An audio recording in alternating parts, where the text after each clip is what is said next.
Guys, so wanted to share another chapter of The Thief of Always with you. We're really getting close, as you can see, to the end of this fantasy book, and I'm just becoming more and more intrigued to try to figure out how he's gonna turn all this around, our friend Harvey here. If you remember, the last chapter was about he finally brought down Mr. Hood. The house itself is crumbled into dust. Okay, as this is happening, he's noticing too that Mrs. Griffin is just kind of disappearing. She's fading away, which remember is what she wants. Okay, she's been alive too long. She's done. She wants to go.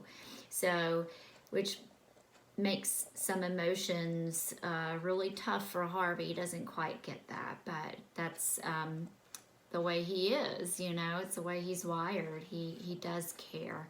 So this chapter, chapter 24, is called A Fledgling Thief. And again, word choice here by Clive Barker is super interesting, and just pay attention to it because he's very intentional with that.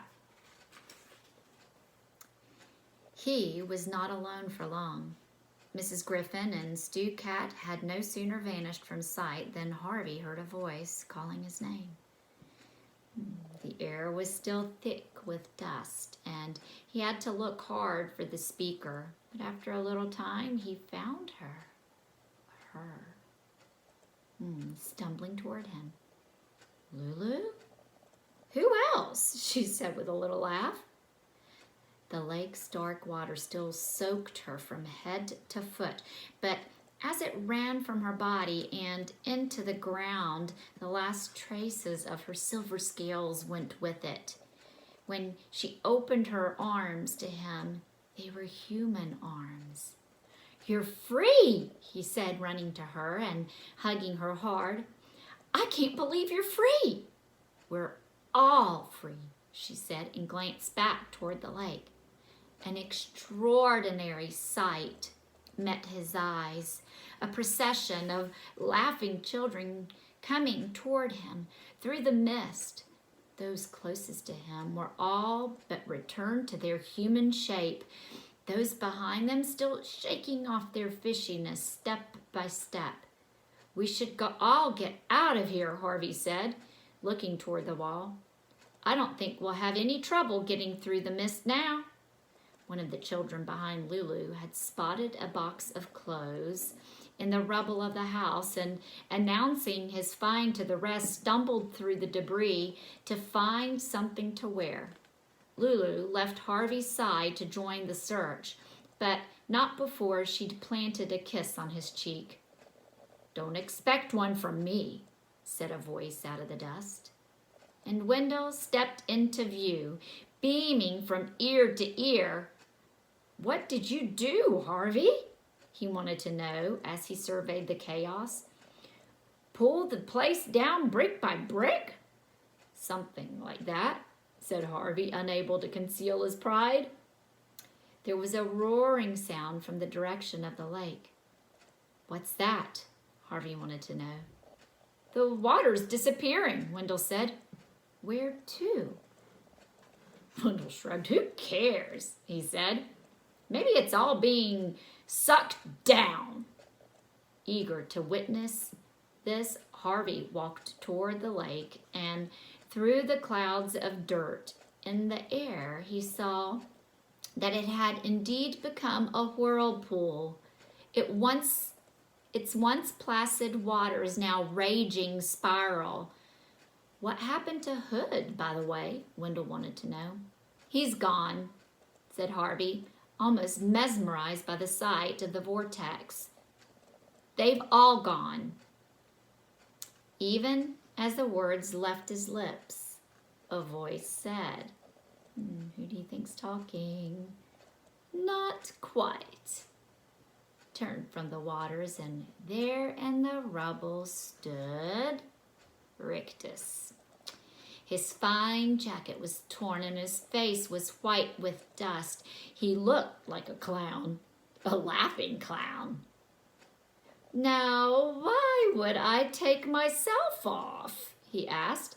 We never said goodbye. Harvey stared at him with bafflement on his face. Hood was gone. So was his magic. How could Rictus have survived the disappearance of his master? I know what you're thinking, said Rictus, reaching into his pockets. You're wondering why I'm not dead and gone. Well, I'll tell you. I did some planning ahead. He drew a glass globe, which flickered as he held a dozen candle flames out of his pocket. I stole a little piece of the old man's magic, just in case he ever got tired of me and tried to put me out of his misery, or my misery, rather. He lifted the globe up to his leering face. I've got enough power here to keep me going for years and years, he said. Long enough to build a new house and take over where Hood left off. Oh, don't look so unhappy, kid. I got a place for you, right here. He slapped his thigh.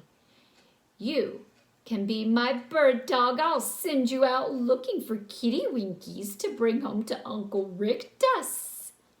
He slapped his thigh a second time. Come on, he said. Don't waste my time now. I don't. He stopped there, his gaze dropping to the rubble at his feet.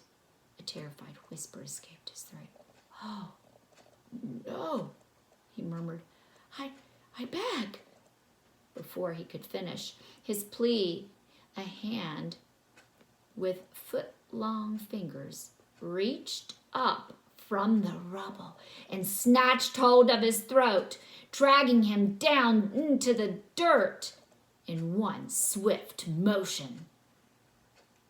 Mine, said a voice out of the ground. Mine. It was Hood. Harvey knew. There was no other voice on the earth that could cut so deep. Rictus struggled in his creator's grip, digging in the debris for some weapon, but none came to hand. All he had was his skill as a persuader. The magic's yours, he said. I was holding on to it for you. Liar, said the voice that rose from the debris. I swear. Give it to me then, Hood demanded. Where shall I put it? Rictus asked, his voice a strangled croak. Hood's hand loosened him a little, and he managed to haul himself to his knees. Right here, Hood said, hanging on to Rictus's collar by his littlest digit, while his forefinger pointed down toward the rubble. Pour it into the ground. But into the ground! Rictus pressed the globe between his palms, and it shattered like a sphere of spun sugar, its bright contents running out between his palms and into the ground in front of him. There was a moment of silence. Then a tremor ran through the rubble. Hood's finger let its captive slip, and Rictus hurriedly got to his feet. He had no chance to make an escape, however. Pieces of timber and stone instantly moved over the heaps of rubble toward the spot where he'd poured the magic. Several lifted high into the air.